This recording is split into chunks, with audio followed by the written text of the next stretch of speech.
ka alabato chogo fauye nyuma ya tele na kando ka kira kanu chogo fauye nyuma ya tele na kando ka farida seli chogo fauye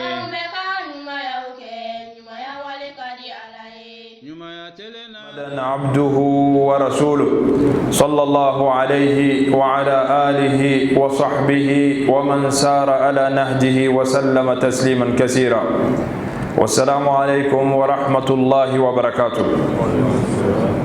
اللهم إني أبرأ من الثقة إلا بك ومن الأمل إلا فيك ومن التسليم إلا لك ومن التفويض إلا إليك ومن التوكل إلا عليك ومن الطلب إلا منك ومن الصبر إلا في طاعتك ومن الذل إلا في بابك ومن الرجاء إلا في يديك الكريمتين ومن الرهبة والخوف إلا بجلالك العظيم يا أرحم الراحمين. تنوبي الله سبحانه وتعالى أمبا تنوكا ولن يمندون alede tanu tigi ani tanu kaka ambe deme nyini kafe ka kanda nyini kafe ka tubi ka segi katamo ka tanga nyini kafe akan kisi anyere kun toro mo ananga bara jugu na ye mamin kanda otigi lama de kandara ala kanne na ukanda na ye mama fili kanda chugote otigi lama ala kan kisi o fili nation mo me shereya ka fo alede ni bato ka nyere la kelen pewdo ka shereya ka fo muhammadu ya ka jonye aka chidendo ka nyine afi aka ka sali ani kisi ko jidi chiden banka anaka somo ana jenyo ani mama yi seda asenda nona ka balo aka ka fatwa ka sali ko chamanna ani kisi ko chamanna o ko fe anya fo ni islamia foli o de kisi ani hine ani barkai alhamdulillah anga walanda nununa odona anjora kasida dalaw minumba fube ala kiratanu nube dansago kuma fo kiratanuni oyobara nyumambaye tanu ima tanu atanunedo ode la to dara ko muhammad sallallahu alaihi wasallam fe minumbe duguma obatanu mimbe sanfe obatanu ala de atanu ala de ko kaya ko sumali korta onga ebina tanuni ke ne ko ke sonedo mado ye kiba tanu aka soro tanuni min kun kada ye erebe ko de ke o de ba yira ka fo kiba ala kira fe sallallahu alaihi wasallam ga ikan nanun tanuni kando ye ina fanye minu misali afiye sigite menena ka fo ni sangolo kunte ne kunte sangolo te glan ne kunte dugukolo kunte fense ne ere kunte ala te don ni ya me ala ere de kodo an yon jigi seme la kaba ni ye kaba ko bana ede bi se ka ne kuma bo ede bi se ka keta olu fe nunu kuma de ala kira sallallahu alaihi wasallam angan janto ni ba atanu ni na mite bo sharia ka tanu ni kono onyini nedo ni yo ke bi baraji basoro iba kanga to fo wati bela jele ikanga sela ka wati bela jele ekanga aka seli mimbe kaka na yere ya andege ola anyini ngara ko ne ko seli chogo nyuma muhammadu ka yujume ayo sali fana kwanyo ngalo seli islami o tika valer ba dola bewo ambe jume fe ni moru we sali minun karaba walma seli min sorola sugola walma seli mi doyi miri ka kuma do faranyonka abanye koroko seli ude baraji ka bo seli tei min baraji ka bo salatu la ka salatu ibrahimiya bo tei o sika kana masimine o anga don ka fo fe min kadi kiray ne tugura o tasira ko bara o de be ala kira kanu yira edusuna sallallahu alaihi wasallam nga ala kira re kunte fe min fe ne yo ki ka tasiray ibe do filila de ala kan kisi kuna boya mo o shetane be ma chama nege nin konnu ka masiri u nyekoro ka gla u bolo be kera kasida dalaibe ni min ni so jara dorobe kuma do ata nyanyini kuma nyere min be ka fo est ce que akadi ala kuma min be ka fo est ce que ala jenyini ni bala wa kuma min be ka fo est ce que abika ala kira tanwa walma abika kuma de fo kuma min be kira ere toro chama de be kle ka fo kasira talum to qasida u fen kana ka ke chogo dawla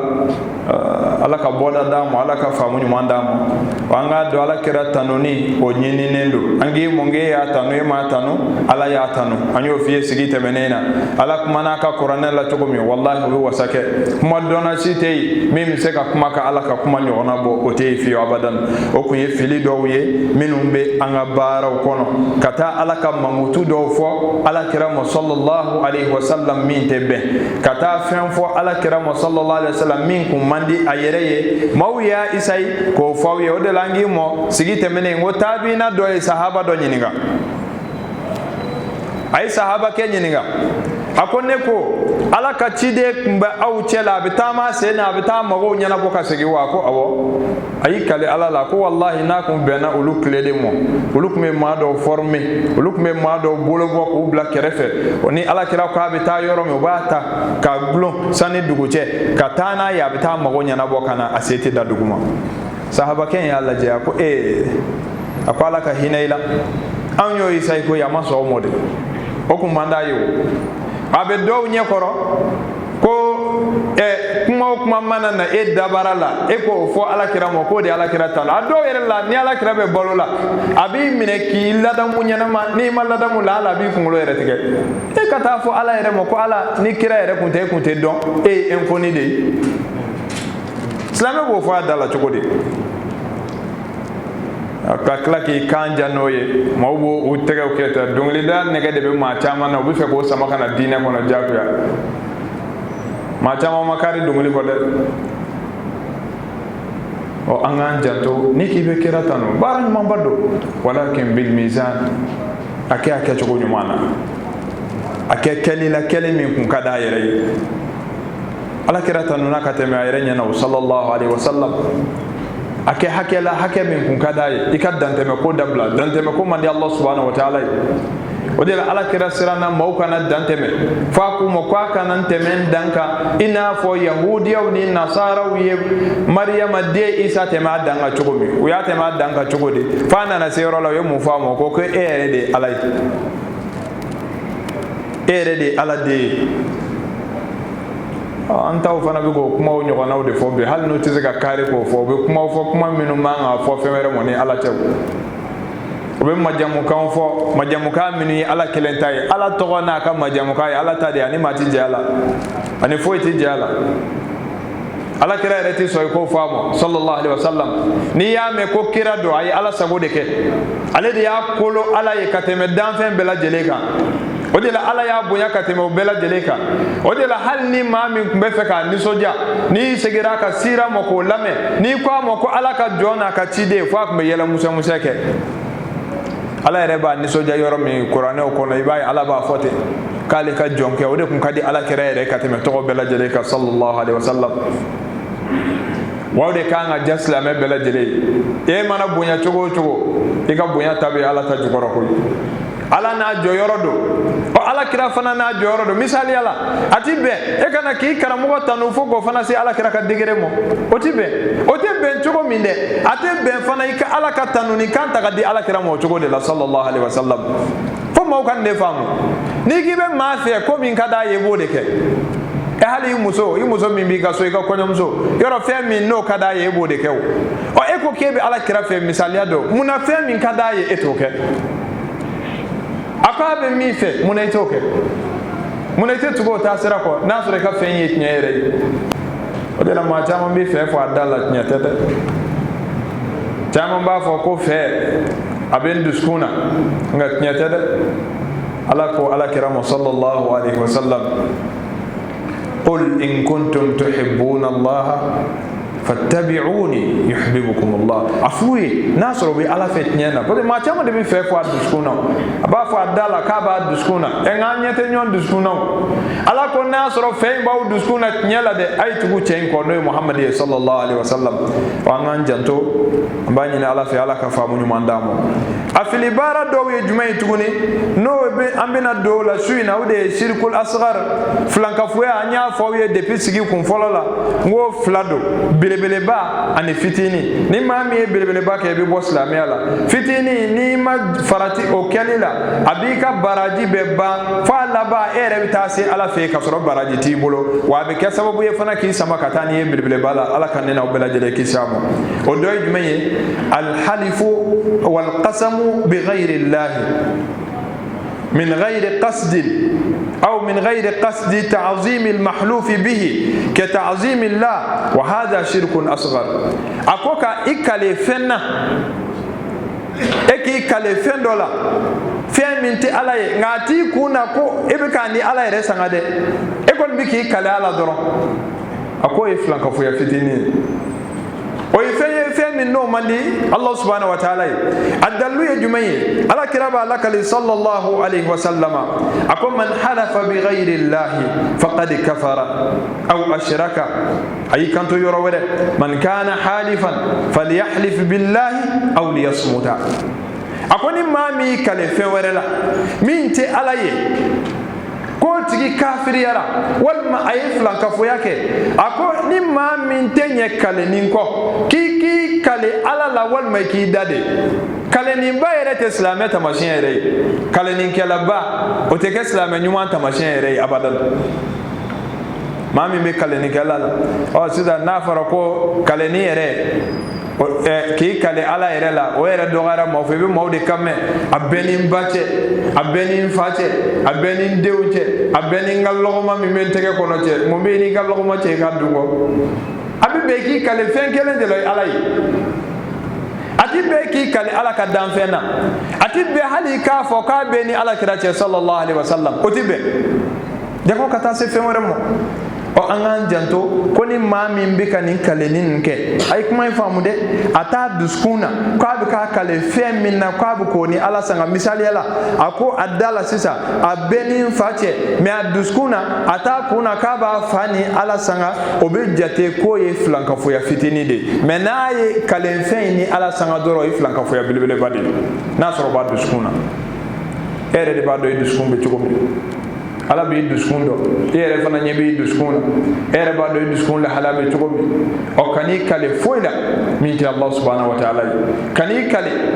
dumuni na kan'i kale i fa la kan'i kale i ba la kan'i kale i denw na kan'i kale laadiriya la kan'i kale i ka baara yɔrɔ la n'i b'i kale i kale Allah subhanahu wa ta'ala la wa kaleni bɛ kɛ ni fɛn saba in de ye o jumɛn ye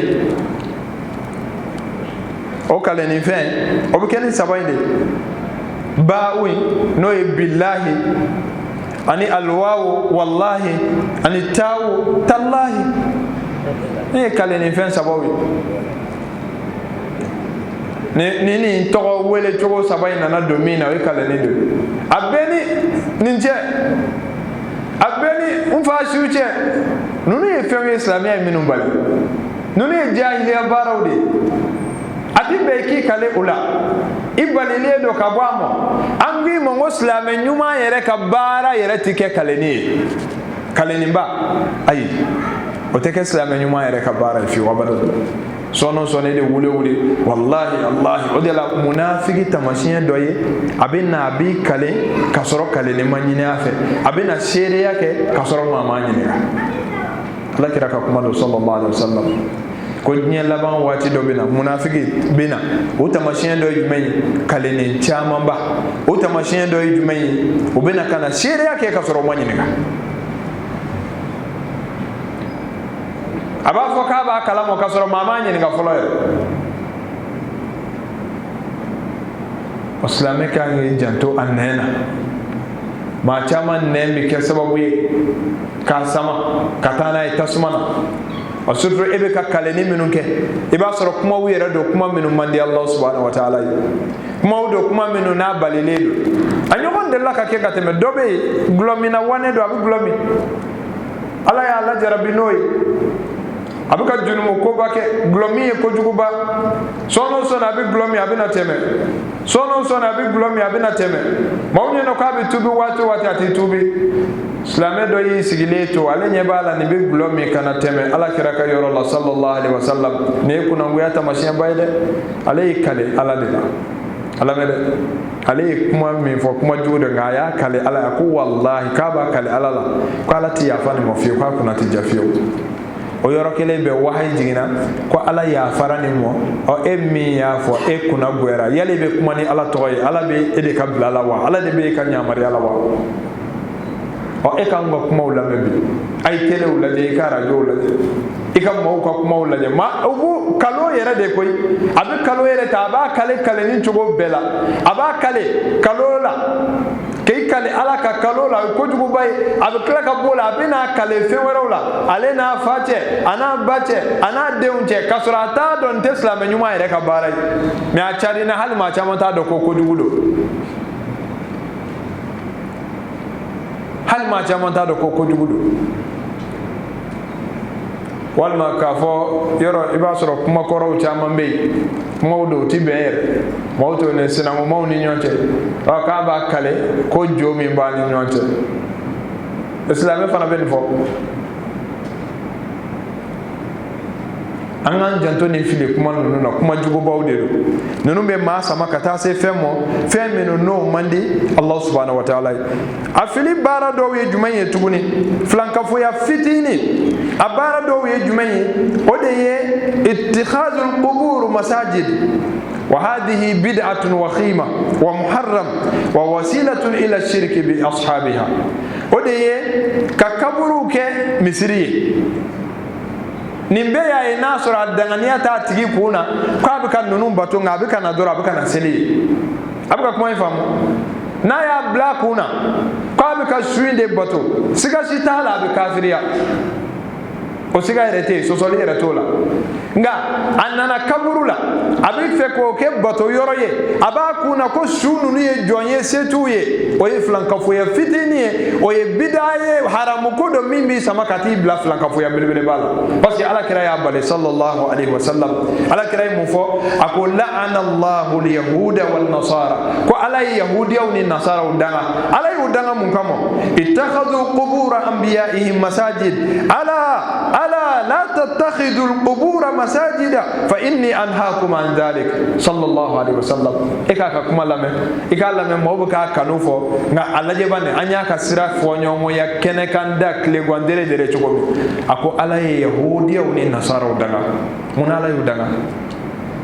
ko parce que k'u ye u ka nabi ɲuman kaburu u ka maaba kaburu u y'o ta k'o kɛ misiri ye o kɔrɔ u y'a kɛ sali yɔrɔ ye u bɛ taa kaburu don de la ka taa sali kɛ yen a ko hey ne bɛ kangari d'aw ye a kana kaburu don kɛ seli yɔrɔ ye dɛ n b'aw bali ka bɔ o ma ni hadisa in Bukhari y'a bɔ Muslimu y'a bɔ hadisa kɛnɛman don o de la n'a sabatira ko kaburu bɛ misiri kɔnɔ fɛn damadɔ don imma a ka kaburu in wɔgɔ bɛ ka taa don yɔrɔ wɛrɛ walima a ka misiri in to yen k'a to kaburu donya la a ka taa misiri jɔ yɔrɔ wɛrɛ aw bɛ maaw nɛgɛ u bɛna fɔ ko alakira yɛrɛ kaburu t'a ka misiri kɔnɔ sallallahu alaihi wa sallam ni maa ma taara k'a ye i b'a dɔn k'a fɔ kuma tɛ tiɲɛ ye misiri de bonyana ka na se an ba Aisha ka so ma alakira kaburu de bɛ Aisha ka so kɔnɔ sallallahu alaihi wa sallam a kaburu ma don misiri kɔnɔ dɛ a ti bɛn ka kaburu dɔ kɛ seliyɔrɔ ye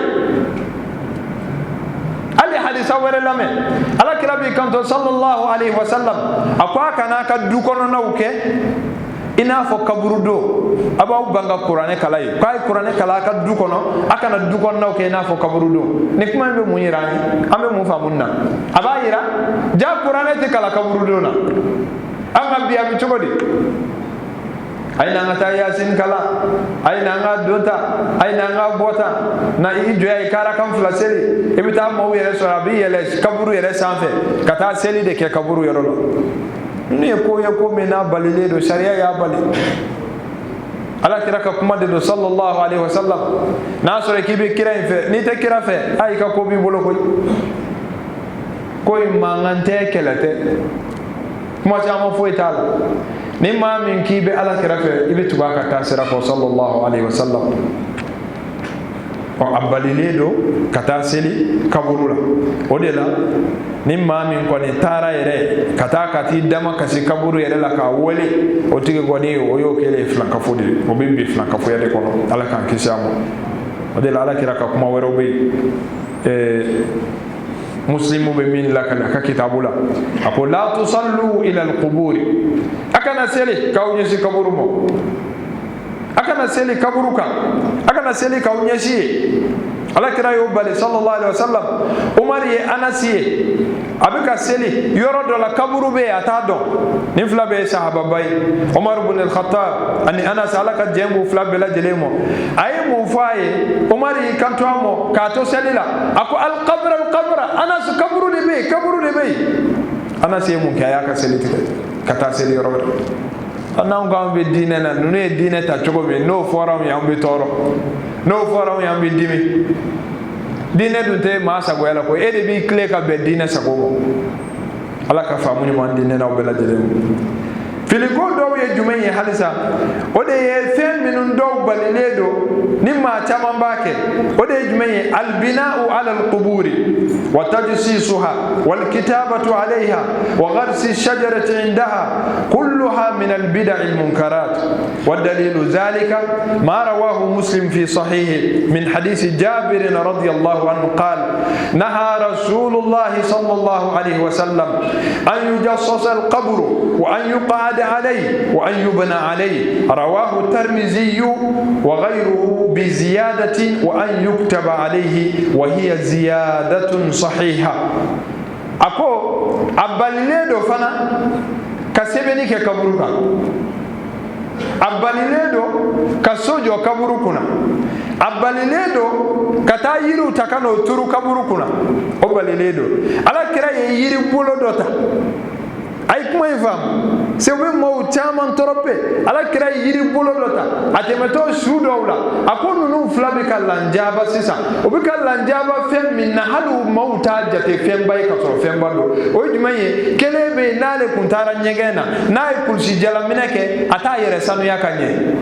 okoro ni mami nta yere sanu yakanye obi lanjaba kaburu kono abisenge ko sobe ala kan kesa ako kelembe ale me yala mawni nyoten na mi mayala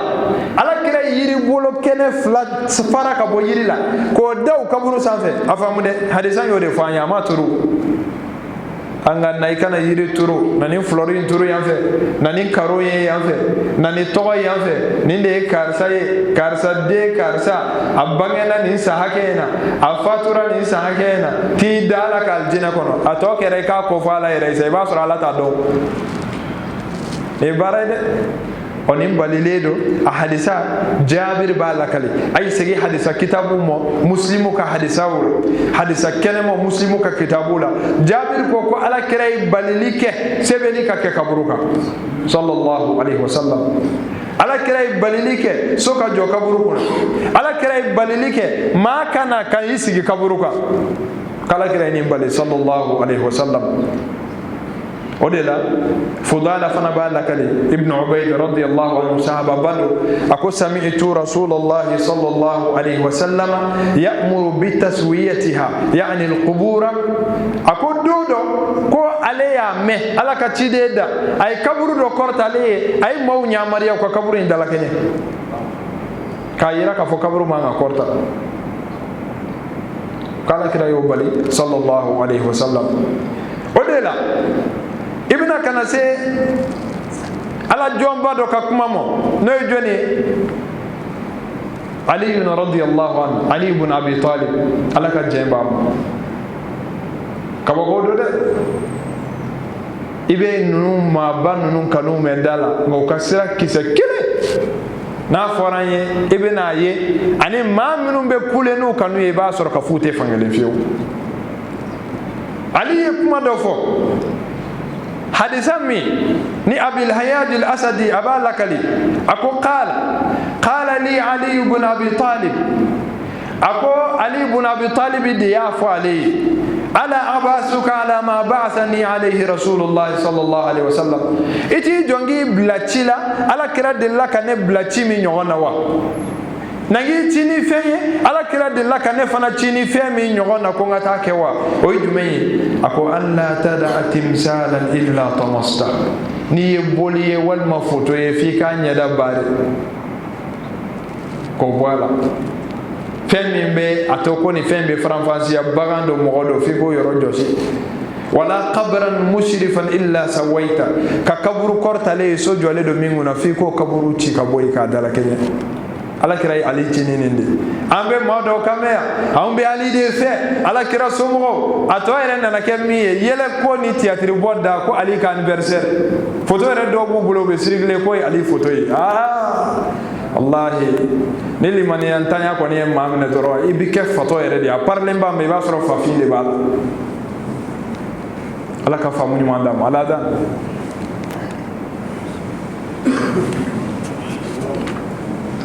alakira kɔfɛ dugukolo ka u ɲɔgɔnna maa fusamati tɛ yen alakira y'u dan cogo min an b'u dan ten an tɛ yɛlɛma don alakira ka dan cogo la fiyewu a y'u tɔgɔ fɔ ka tugu ɲɔgɔn na cogo min an b'a kɛ o kɛcogo la a ko abubakar omar usman ali radiyallahu anhum ajma'in ala ka jɛn bɛ nin bɛɛ lajɛlen ma o de la ni ala jɔnba in a ka ɲɛnamaya ye kabako ye dɛ a ka kan maaw k'u ka ɲɛnamaya ɲini k'a dɔn o la i bɛna ni maaw sanga maa minnu bɛ ka kule n'u kanu ye i k'a lajɛ est-ce que u b'u fɛ sɛbɛ yɛrɛ la ali ka ɲɛnamaya la a kun tɛ sɔn hali mɔgɔ dɔ ka baro sen fɛ a k'a fɔ ko ali ni abubakar y'a fɔ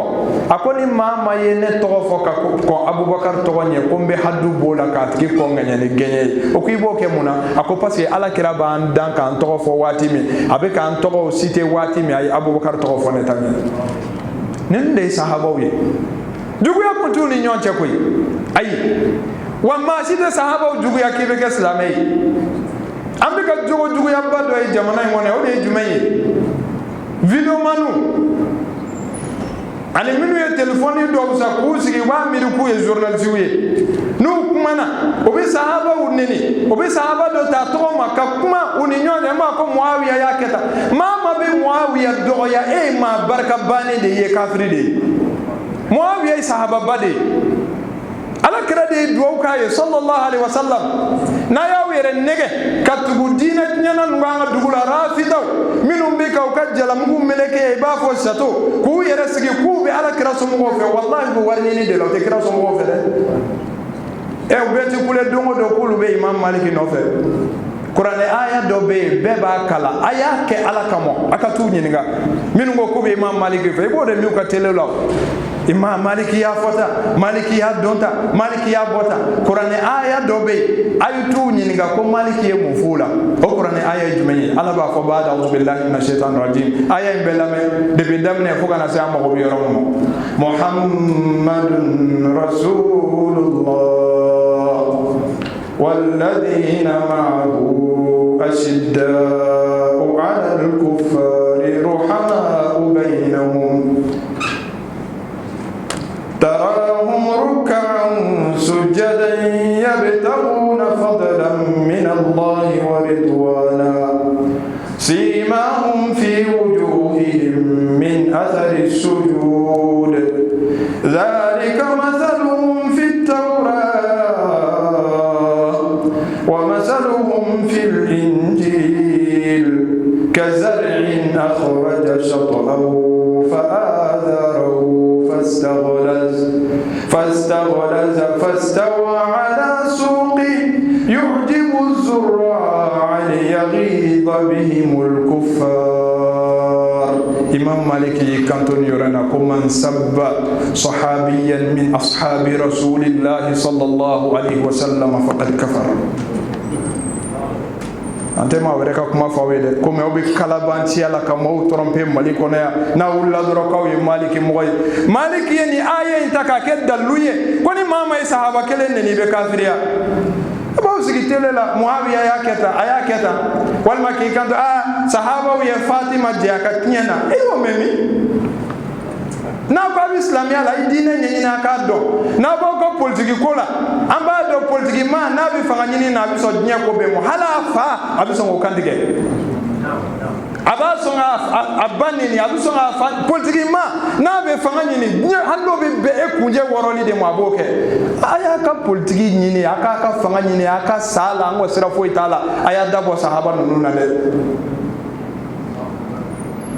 sahaba tɛ yen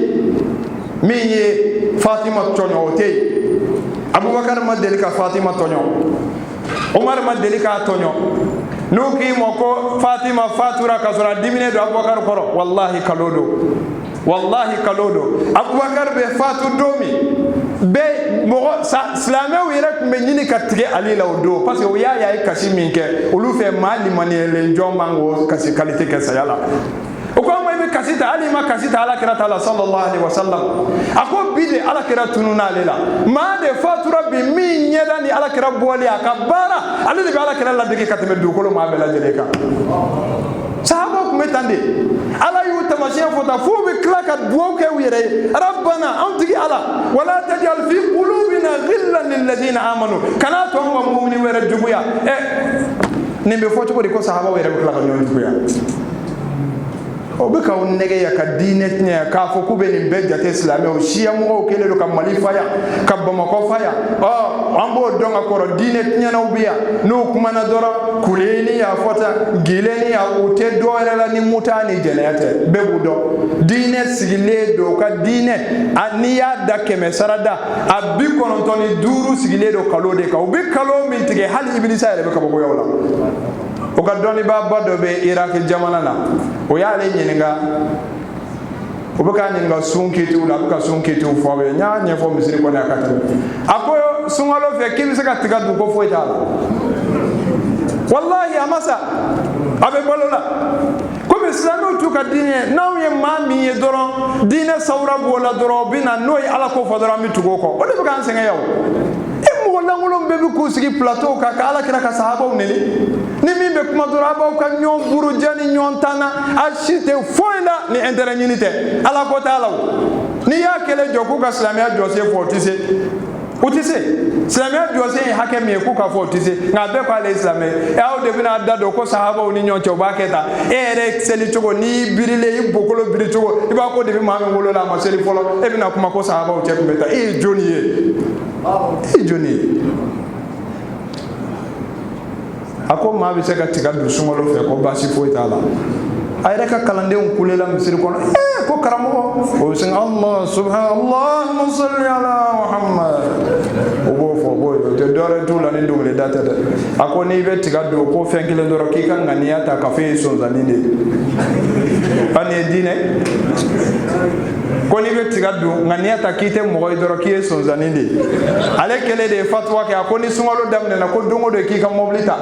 i ka bɔ dugu kɔnɔ i ka taa kilo 40 kilo 60 ɲɔgɔnna munumunu k'o la ko sunkalo juru t'i kan na, a y'a sɔrɔ i bɛ ruksa la. Olu ka kalandenw de b'an fɛ yan bi. Video mani maa tere jugu maa barika banenw minnu ye téléphone nin dɔ sɔrɔ n'u b'a miiri dɔrɔn k'olu kɛra journaliste ye, wali u tɛ journaliste yɛrɛ fɛn dɔn, wallahi journaliste yɛrɛ bɛ ɲininkali kɛ cogo min olu tɛ se o la yɛrɛ. U b'u ko sigi ka nin ko ninnu kɛ ka diinɛ, n'a b'aw ka diɲɛ ɲini ko la a y'o kɛ an ka sira foyi ta, n'a da magara sahaba ninnu na dɔrɔn wallahi an bɛ kɛlɛ k'aw la,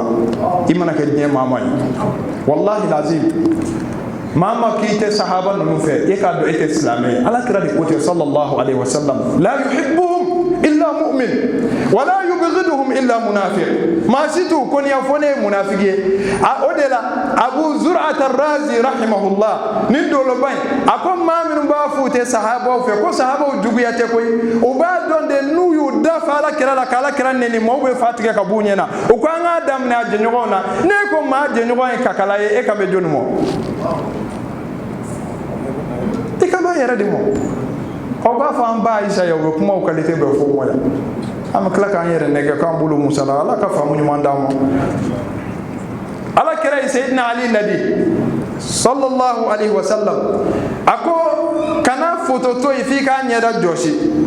kana kaburu jɔlen to yen f'i k'a da. An bɛ k'o bɛɛ kɛ yan taasira, hali san dɔ la o kuma wulila jamana in kɔnɔ yan, ni min ko k'e tɛ kaburu bato e n'i ka sira, anw min ko an bɛ kaburu bato an n'an ka sira, an bɛɛ bɛ Ala kelen de kɔ, an bɛɛ bɛ Alakira kelen de kɔ. Kalonden, maa ma bɛ kaburu bato e tɛ Ala kɔ, maa ma bɛ kaburu bato e tɛ Alakira kɔ sallallahu alaihi wasallam. N'i ko k'i ye kafiri ye,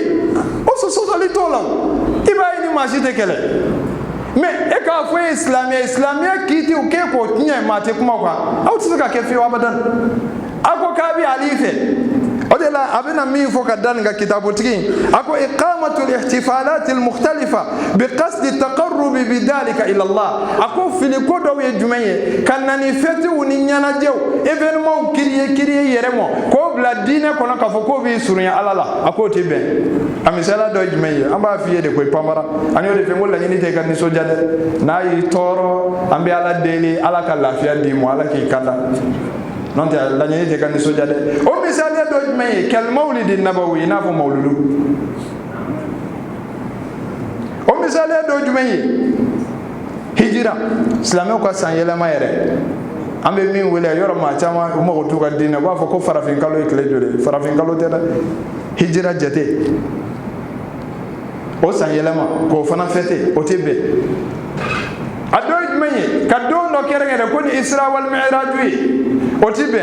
nunu fe flanga do sali fe be ke islamé kono ala de be jende akakira mo abake wa fe be ke abeke dalude ka dalu tenu shila o de la imay ni mama matu dalu ko bi senga anya ta la dongo do be anniversaire la anga sayyidina ali ka anniversaire ke e o memi anga hasan ga anniversaire ke e o memi anga hussein ga anniversaire ke e o memi abe ali deuna abe jonun to ko me shia maw darafi daw dawati be ka cha o jone o de hussein de were ku tabula de were ku babulo munawti hasan to ko fo ka chaya muna parce que bado nuye koy munu wati lule choro yoro takala nga bado ma fambatu ka dine do ma fambate islamia do obena kana ko nyagami ka jamana nunu na kumfin jamana ka mautunu wala busoro ka nyagami ka dine ko ala ka famu nyumandamu ala ka boda damu o anga do ne ko kebe alife fe ya fe kata se yoro mo iba anniversaire reke ka choro bado na boji chenyuma joko yi ali e ka photo tala ko role do ko so e ali photo bomi o photo be fere mo o photo gulo miziri ko o photo gulo so ko ko ni ali photo yi e o bomi ali yere be ka fo kala kire la delika mi fale ka geleya ko na photo yoro ka joshi e ma fe be ali fe muna bi photo bato tali ka ali e wari mi be jigi jufala de non te ali yere ko ta se lino kumbe na nyana mala wallahi sigata la be kantiga siga foita la ali kunte ko sabalo ko rofi abadan olela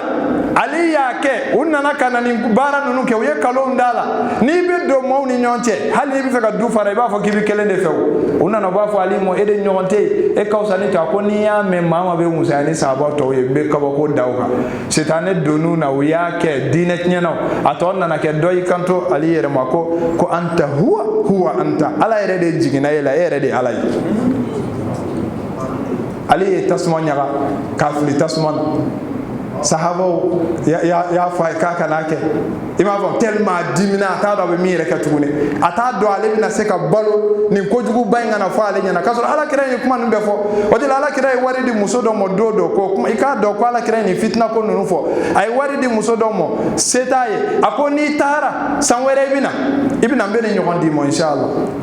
muso yi mu fa ala kira akoni nana soro isara do ala kira ko mo ko ni nana soron sara bita abubakar fi yayi ka yira ko de bina ke khalifa yi ako misiri daw be ka tubu fuka toto abubakar ka dai ayo nye fo mo ko yeke ka yira ko de bina ke almami daka blale doron la ka tele kana do